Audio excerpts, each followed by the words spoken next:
Yeah, I've got it. Thank you.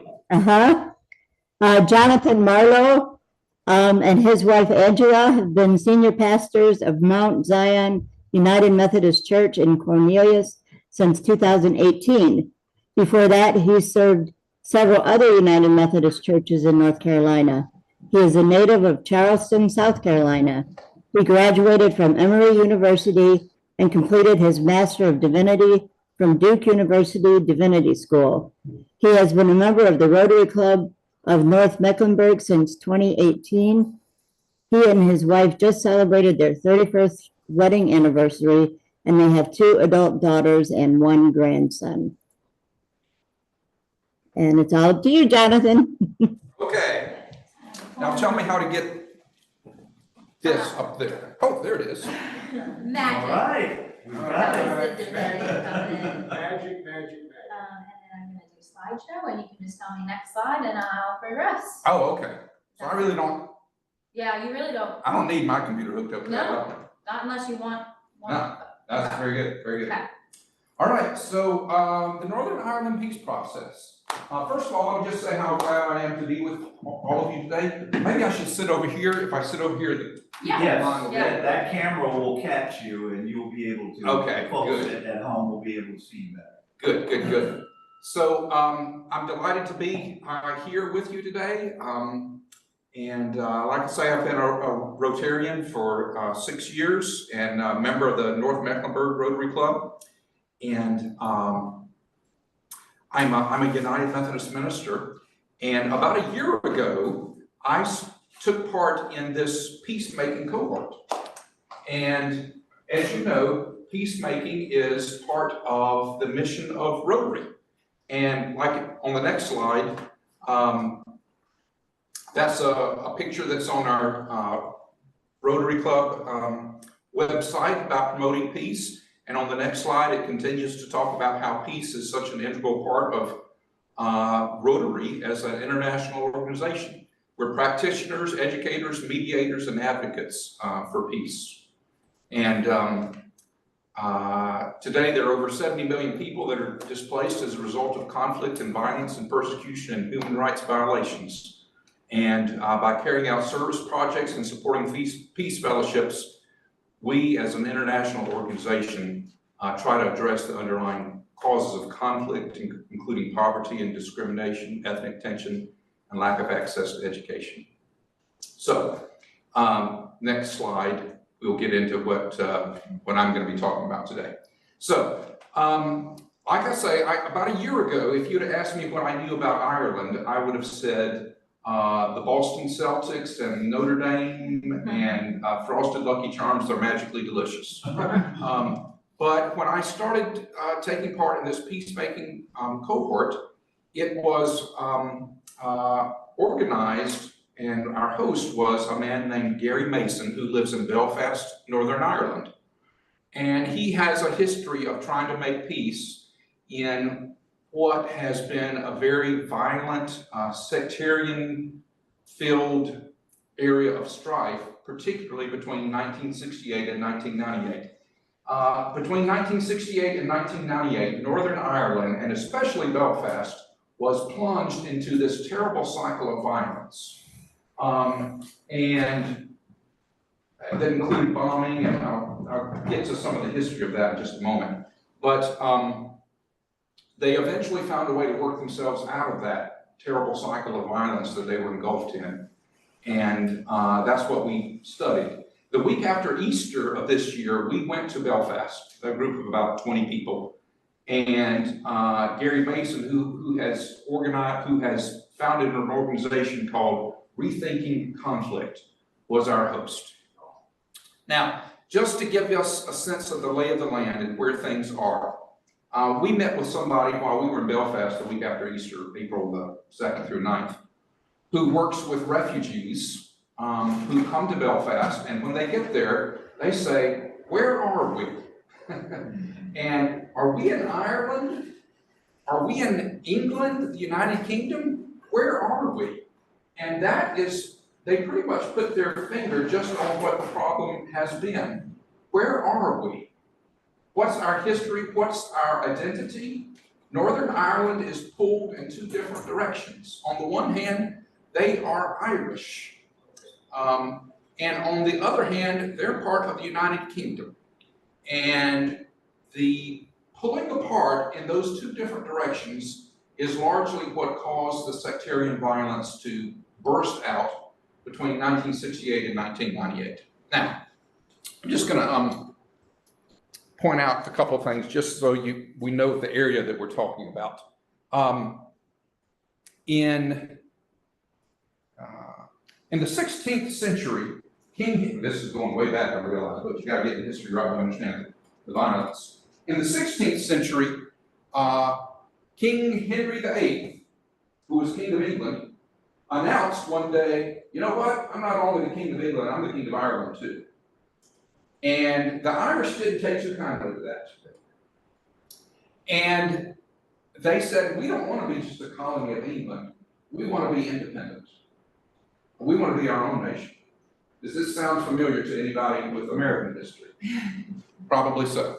But ever since then, ever since King Henry VIII in the 16th century, there has been this conflict over the land of Ireland and who really runs it, who's the government for it, who's the responsible sovereign government.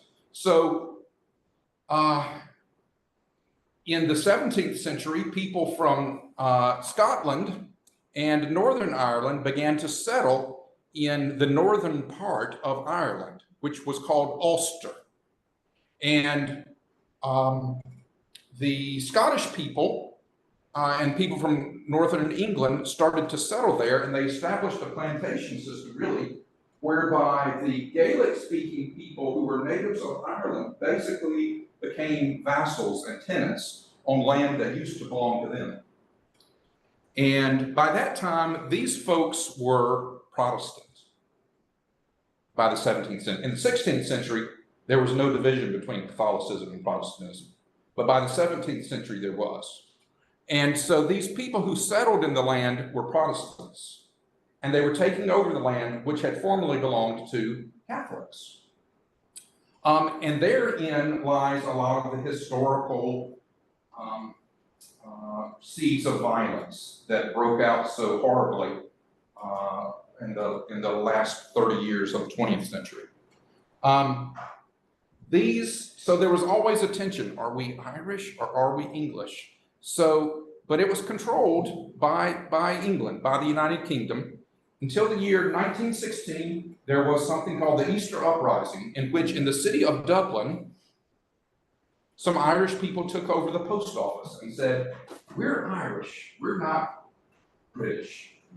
And the British government said, oh yes, you are still part of Britain. And they sent their soldiers, and they had more soldiers and more guns. So they got their way. They executed the people who had led the Easter Uprising of 1916 and reestablished Ireland as one colony of the United Kingdom.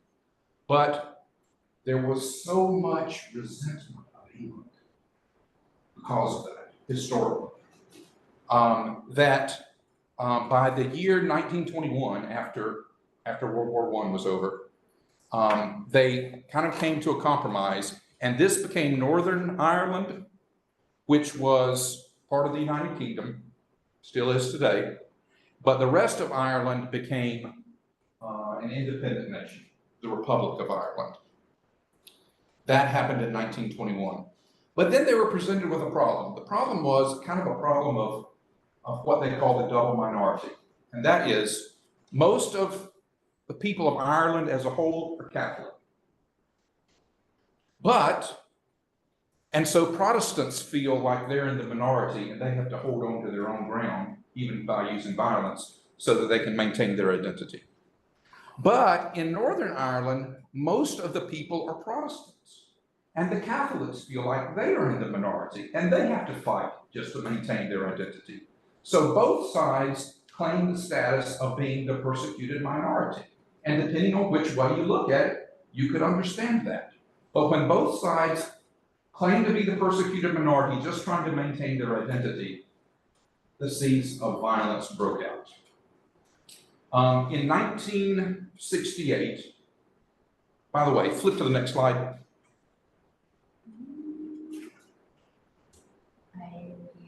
Good. One moment. Okay. When my Wi-Fi catches Ah. up. Oh. It was Okay. doing so well. Okay, I'm gonna go ahead and talk and maybe you can catch up. Okay. By 1960. Just share, Rebecca?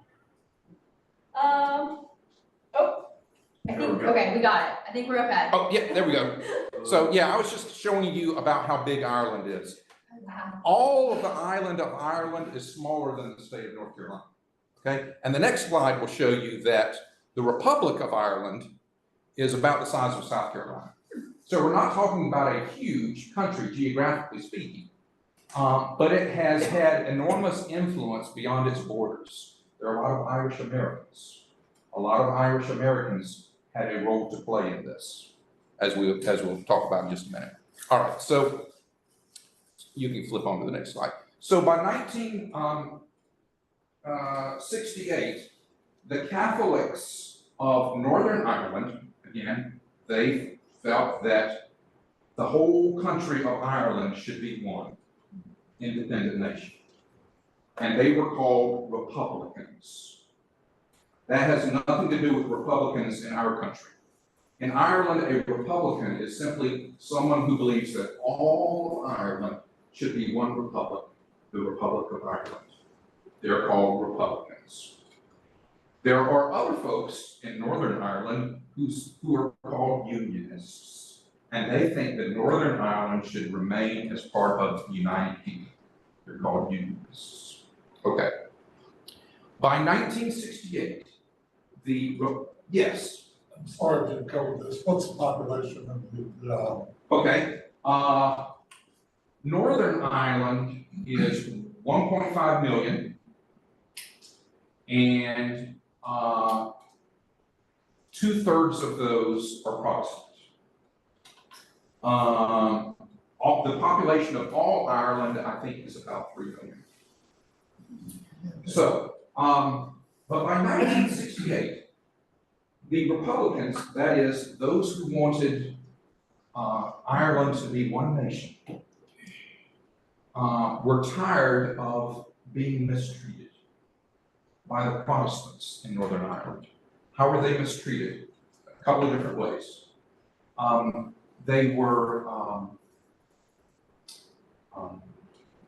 the voting laws were such that they favored Protestants. In Northern Ireland at the time, each household got 2 votes.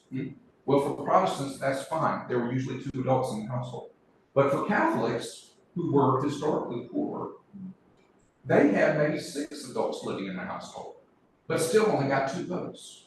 So you see that Catholics were disproportionately represented in the Northern Irish government by the vote, by housing laws, and by economic opportunity, by jobs. Most of the good jobs went to Protestants. So Catholics were feeling violated, like they weren't really being respected, treated fairly, and they weren't. So they organized themselves, and they, at first, they saw themselves as actually a continuation of the civil rights movement in the United States. They fashioned themselves deliberately after the civil rights movement. They said, just like African Americans were demonstrating for their rights in the civil rights movement, now we, Northern Irish Catholics, are demonstrating for our rights in Northern Ireland.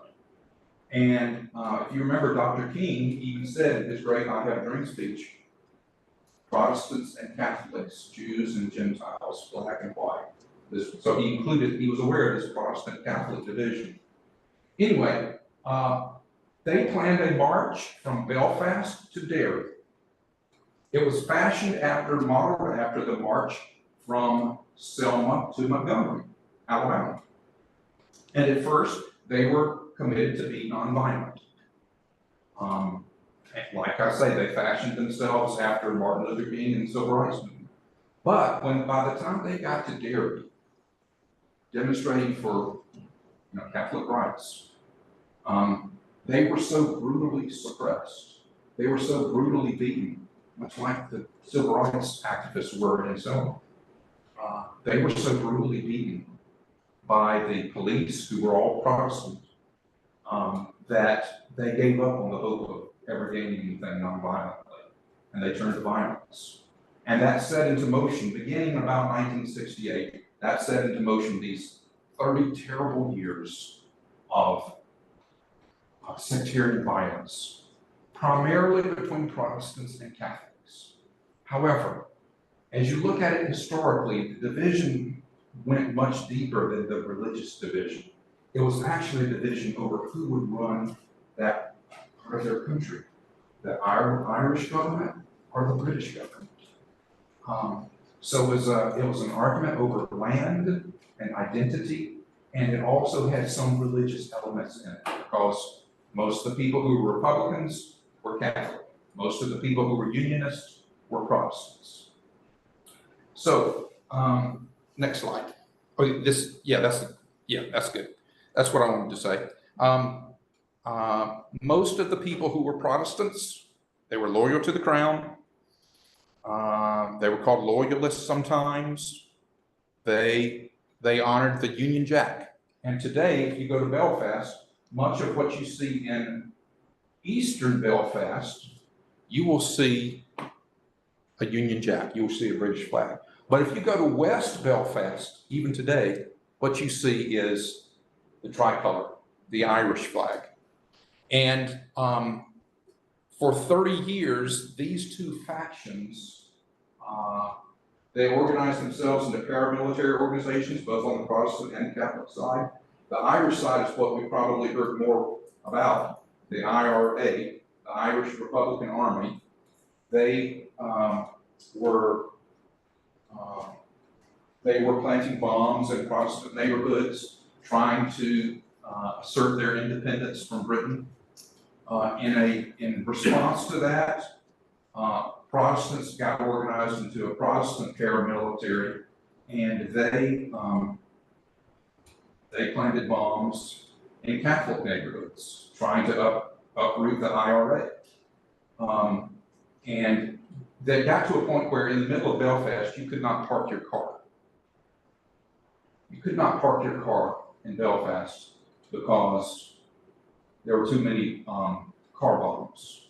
So you had to park your car on the outskirts of Belfast and then walk into the downtown Belfast because there were just too many bombs exploding. In the years between 1968 and 1998, when all of these terrible bombings occurred and nobody was innocent, okay?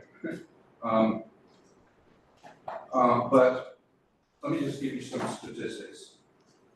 In Northern Ireland, there were 1.7 million people in Northern Ireland. There were 47,000 injuries during this 30-year period from bombings and other sectarian violence. There were 36,000 shootings, 30,000 people went through the penal system, 22,000 people were involved in armed robberies. There were 16,000 bombings. 16,000 bombings. And 4,000 deaths. How many people lost their lives? The number of people who lost their lives are 4,000. If you extrapolated that into the United States, if something like that happened on a similar scale in the United States, it would have been 9 million injuries, 7 million shootings, 6 million political prisoners, 3 million bombings, and 700,000 deaths. If that had happened in the United States on the same scale. So just terrible violence. We met when we were there in Belfast, two gentlemen. I think one of the, there we go. Jerry McConville was a Catholic. When he was a young man, he got involved in the IRA. This is Harry Stockman. We talked with him as well. When he was a young man, he got involved in the UVF, Ulster Volunteer Force. This was a Protestant paramilitary group. They were both involved in violence, as thousands of young people were, both Protestant and Catholic. They both wound up in prison because of their activities with the sectarian violence. While they were in prison, they had a chance to rethink their lives. And they realized that violence was getting them nowhere, that it was just making everybody miserable and was not really benefiting anybody. And so when they got out of prison, these two men who had once tried to kill each other, they literally tried to kill each other as young men. As boys, they threw rocks at each other. As they got older, they started sending bullets in each other's direction. They only knew each other across a large so-called peace wall separating Protestant neighborhoods from Catholic neighborhoods. Harry said his only contact with Catholics as a boy was in throwing rocks at them over this large wall that separated their neighborhoods. That was his only contact with Catholics. Jerry said the same thing. His only contact with Protestants, here's what he knew about Protestants. That British soldiers ransacked his neighborhood, trying to root out the IRA, but in the process, they killed many civilians, including his best friend, who was 9 years old at the time. So he grew up with that. Harry said when he was a boy, and if he heard on the evening news that a Catholic had been killed, he knew that by the time he woke up in the morning that a Protestant would have been killed there in his city. That's a tremendous burden for people on both sides to grow up knowing this. Anyway, when they got out of prison, they realized violence was getting them nowhere. They got involved with Gary Mason's organization that I referred to earlier, Rethinking Conflict. In this organization, which was composed of Protestants and Catholics, they realized you're not going to convince anybody to your point of view simply by shouting louder than they do. You probably could learn the lesson today, but you're not going to convince anybody from your point of view by shouting louder than they do. And what they did under the leadership of people like Gary Mason, can you flip ahead? One more. There, that's Gary Mason, and one more.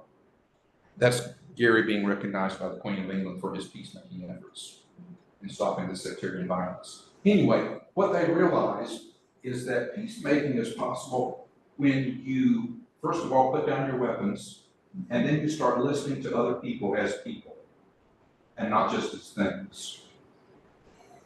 When we listen to other people as people, listen to their stories, listen to their hurts, listen to their pains, why they're so grieved about the violence that their families have experienced, they begin to learn commonalities. And they begin to learn, hey, the deep-seated pain that I have that makes me want to be violent is the same deep-seated pain that my Catholic friends have. And Catholics and Protestants began to realize the violence is getting us nowhere, and those other people, they're actually human beings too, with feelings and grievances and hopes and aspirations like we do. And so Gary,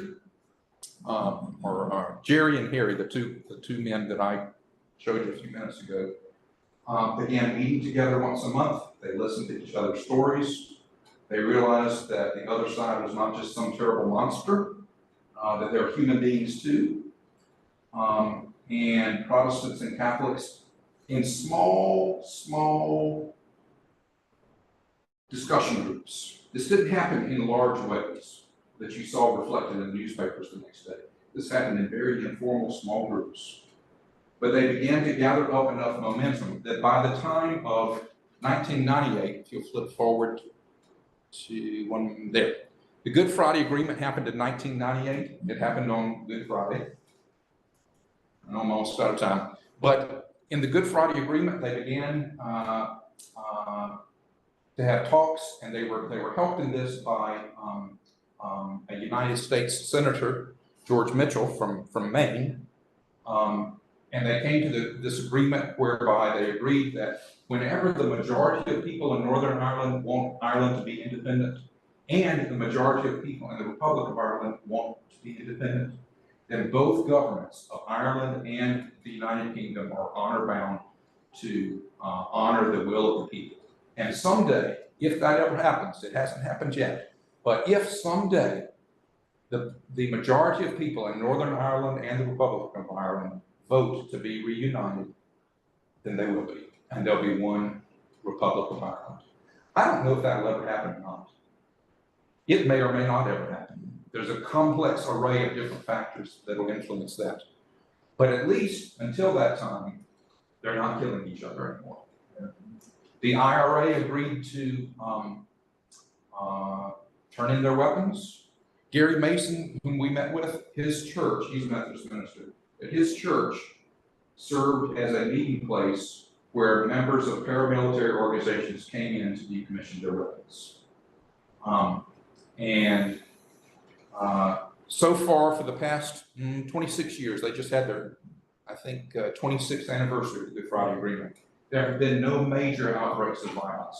Both sides have honored this agreement, and they are slowly working their way out of the trauma of those 30 years of sectarian violence that they went through.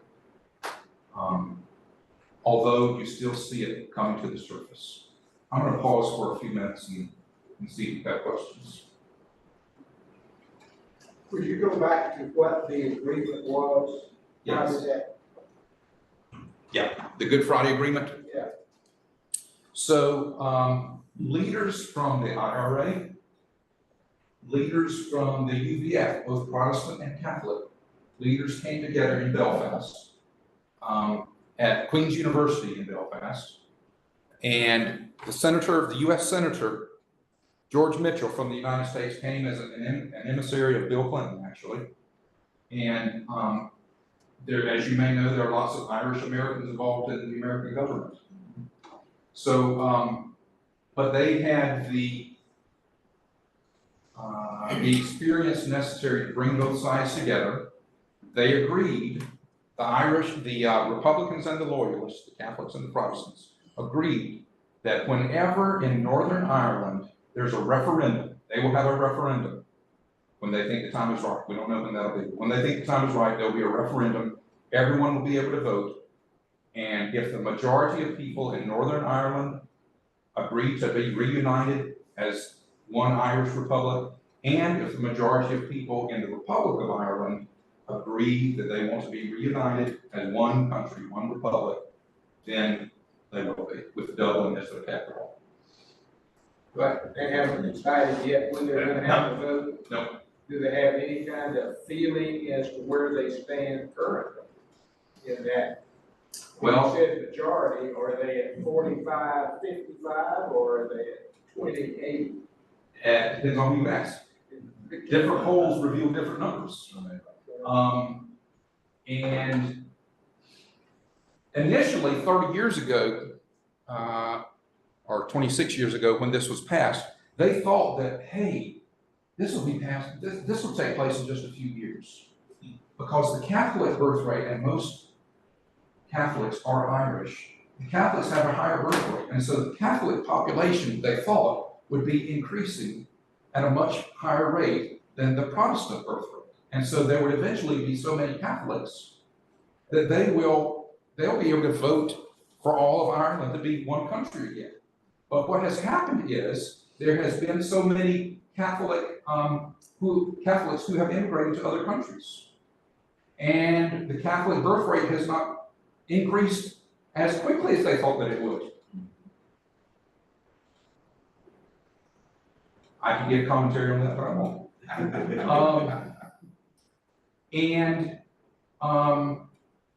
Also, the economic benefit, Brexit really changed things. A lot of people, because now Northern Ireland is not part of the European Union, but Ireland is, the Republic of Ireland is. And depending on your economic outlook, you separate from your religious outlook, that has very little to do with it nowadays. But a lot of people feel that economically it would be better if Ireland were one and if Ireland were part of the European Union. So there's a complex array of lots of different factors that will go into that. But so far they have not had a referendum. They had to have a referendum even for the Good Friday Agreement to go into effect. Yeah, and 2/3 of the people in Northern Ireland agreed to it, and 2/3 of the people in the Republic of Ireland agreed to it. And so it became officially recognized by both governments. But whenever they have a referendum, at some point in the future. We just have to wait and see how it turns out. We don't know yet. But in the meantime, they're not killing each other. That's the main thing. In the meantime, they're not bombing each other. Jonathan, Yes. forgive me if you covered this earlier, well, when I step out for a second, but given that Northern Ireland is part of the UK, Yes. does the UK leadership, whether on the royal family level or the parliamentary level or otherwise, how has that impacted what's happened since the Good Friday Agreement, especially now that we've got a change in, relatively recent change in royal family leadership? The British government has softened on this issue. And I'll give you an example of that in just a second if we have time, but the British government is okay. If Northern Ireland wants to go on its own way and become part of the Republic of Ireland, the British government, by and large, they'll agree with that. The people who are most adamantly opposed to that are the British people who live in Northern Ireland. And they say, no, we don't want to be swallowed up by this Catholic culture. We want to remain Protestants and British. So they're more British than the British are.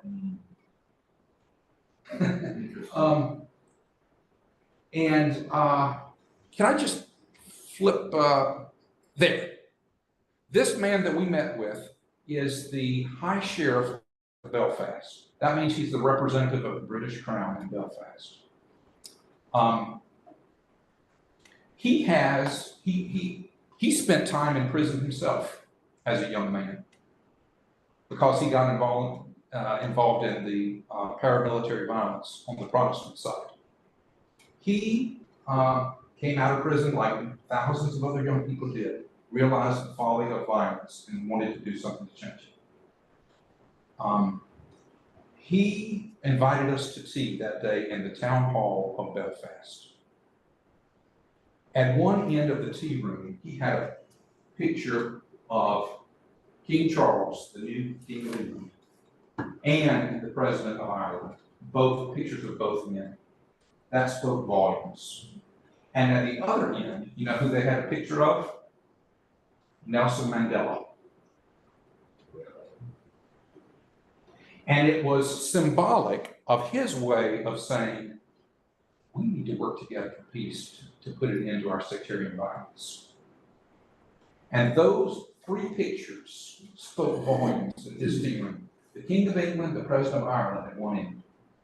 He had them both. He didn't have to, but he did. And at the other end, Nelson Mandela, who worked tirelessly and non-violently to bring an end to all the violence in South Africa. He models himself after Nelson Mandela in terms of trying to bring peace to a country that had been torn apart by violence.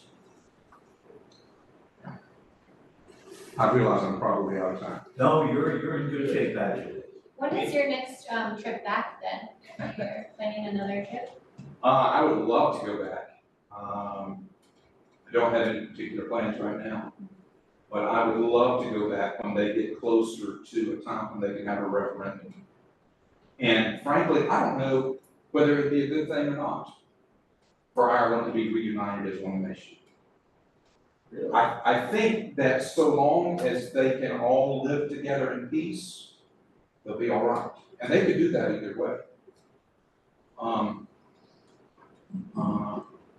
If you'd have asked me, or if you'd have asked most people in my position 30 years ago, they would have said all Ireland needs to be one country. And now, the Irish people themselves, some feel that way as well. So what do you say when you're there? What activities are you involved in? Yeah. With the, Well, we went there primarily as learners to talk with these people who had been involved on both sides. We talked with Protestants and Catholics. We talked with Unionists and Loyalists, just to hear their stories, to listen to them, and listen to what they saw as the solutions. And they told us time and time again, the solution is the key to peacemaking, and this is what Rotary is all about, so I'll bring it home with this. The key to peacemaking is getting to know other people who are different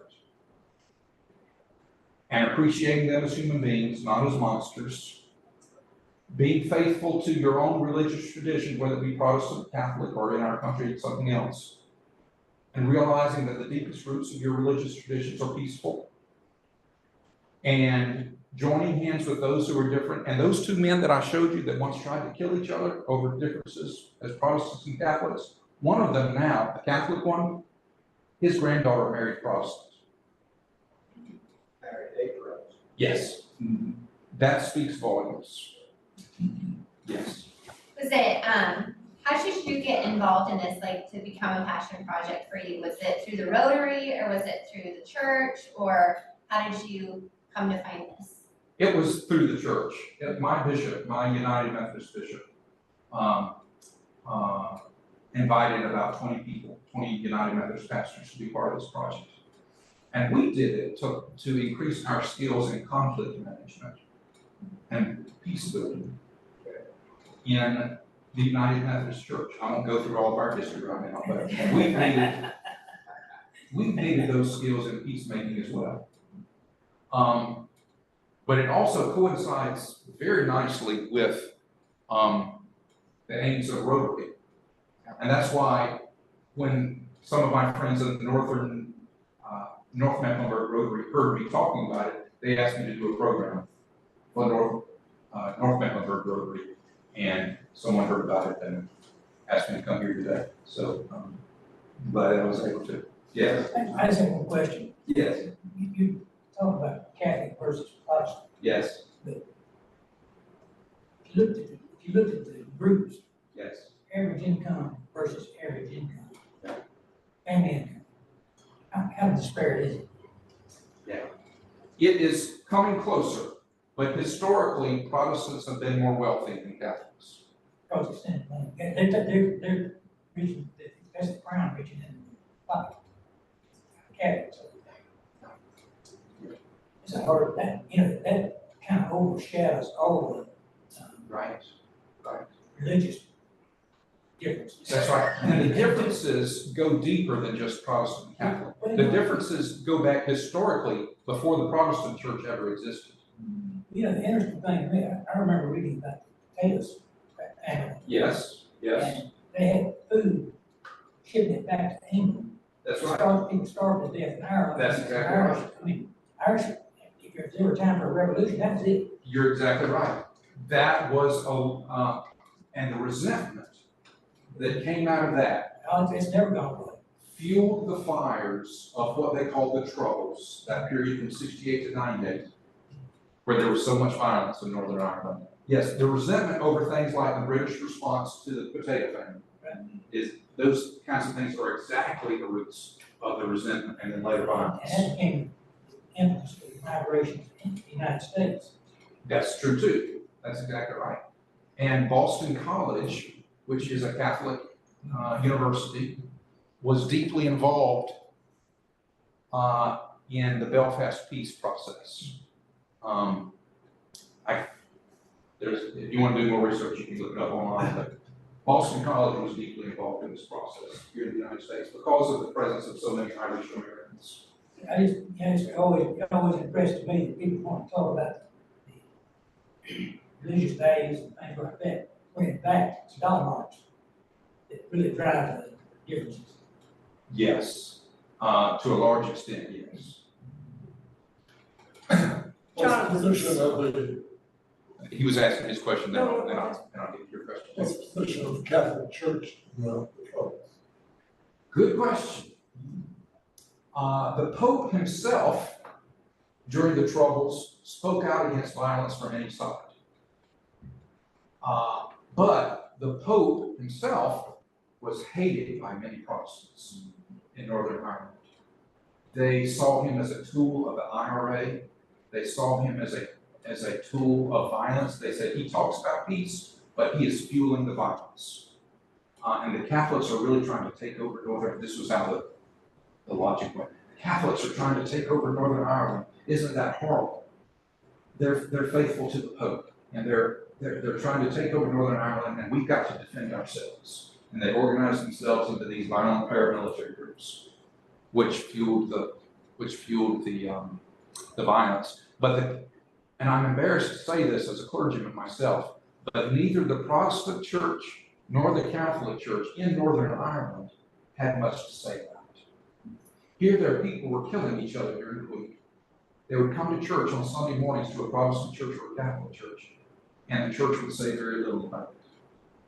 And that's a shame, I think. The church, now there were exceptions. Gary Mason, whose picture we saw earlier, was an exception, because he brought together people for peace. But by and large, the church, both Protestant and Catholic, remained silent. And that's a terrible thing. I say that to I'm a Protestant clergyman, but I realize we didn't handle it very well. We did not. Yes. So to be clear, are you saying the IRA no longer exists? That's all you ask. They exist. They have said that they have decommissioned their weapons. Not everybody believes that. I talked with a man in the airport on my way back home from Dublin. We flew out of Dublin. He heard us talking about Belfast, and he came up to us and said, "I hear you talking about Belfast. That's mighty brave of you around here." He's a big guy. And he said, "What are you talking about, Belfast?" "Oh, we're just here studying the Irish peace process." "Well, whose side are you on?" "Well, we're not on anybody's side. We're just glad that the violence has gone down." "Well, you don't really believe," he said, I was a British soldier. "You don't really believe that the IRA has decommissioned their weapons, do you? They've still got them. They can bring them out at any moment. It could all start over again." This was just a stranger that we met here at the gate waiting to get on our plane. But that tells you, underneath the surface, there's still a great amount of distrust about the IRA and about, on the Protestant side, the Protestant IVF. You hear more about the IRA, but there were just as many Protestants involved on the other side. And that distrust is no longer boiling over in violence right now, thank goodness. But it's beneath the surface. It's still there. And it's like a tinderbox, could be reignited, some people say, at any moment. We hope and pray that it doesn't. Who's funding? Pardon? Who's funding these?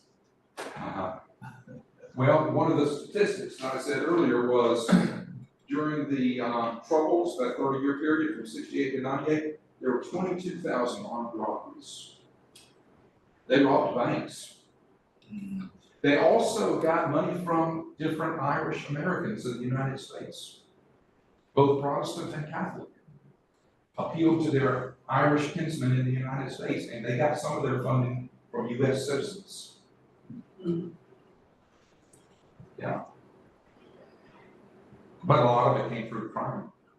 Now, since that time, we'll go all into this, but there's been a wave of drug-related violence that has played a role, and they got some of their funding through the drug trafficking.